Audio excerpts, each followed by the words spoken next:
Сегодня глава Чувашии Олег Николаев встретился с членом Центральной избирательной комиссии Российской Федерации Евгением Шевченко.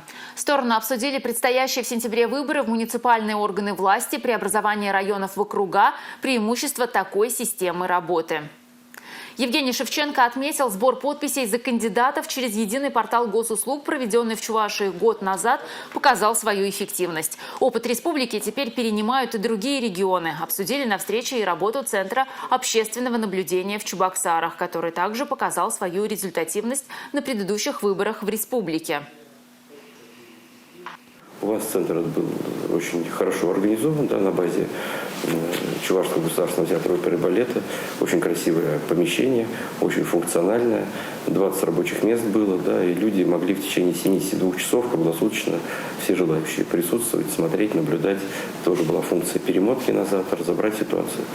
И действительно нарушений было немного. Вся работа была проведена на должном уровне, с максимальной открытостью, ну и, естественно, с обеспечением всех прав, свобод и необходимых регламентов, которые предусмотрены и законодательством, и обычаями, как говорится, делового оборота при проведении такого рода массовых кампаний.